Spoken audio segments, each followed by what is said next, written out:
Good morning friends. మన markets అయితే కిందకు వెళ్తూ ఉన్నాయి. ప్రస్తుతం బేర్ ఫేజ్లో మార్కెట్ అనేది ఉంది. అయితే ఇటువంటప్పుడు మనం స్టేబుల్గా ఉండాలి. ఎస్పెషల్లీ లాంగ్ టర్మ్ ఇన్వెస్టర్స్ ఎవరైతే ఉన్నారో ఇది ఒక గోల్డెన్ ఆపర్చునిటీ అని ఎందుకంటున్నానంటే, హిస్టారికల్గా మనకి చాలాసార్లు ఇలా మార్కెట్ క్రాష్ అవ్వడం, ఓకే, అక్కడ నుంచి కూడా మళ్ళీ సిగ్నిఫికెంట్గా బౌన్స్ అవ్వడం అనేది జరుగుతూ వస్తూ ఉందన్నమాట. సో 2019లో మనం కానీ అబ్జర్వ్ చేసినట్టయితే చాలామంది ప్యానిక్లో సెల్ చేసుకున్నారు. బట్ 2024 చూస్తే అందరూ కూడా రిగ్రెట్ అయ్యారు అక్కడ ఎవరైతే సెల్ చేశారో. ఎందుకంటే అక్కడ నుంచి కూడా మార్కెట్ సిగ్నిఫికెంట్గా రైజ్ అవ్వడం అనేది జరిగింది.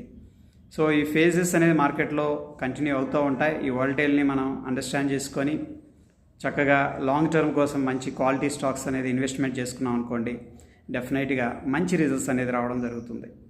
సో అందరూ కూడా ఏంటంటే క్వాలిటీ స్టాక్స్ మీద ఫోకస్ చేసుకొని కొద్దిగా గ్రాడ్యువల్గా లాంగ్ టర్మ్ పోర్ట్ఫోలియో బిల్డప్ అనేది అందరూ కూడా స్టార్ట్ చేద్దాం.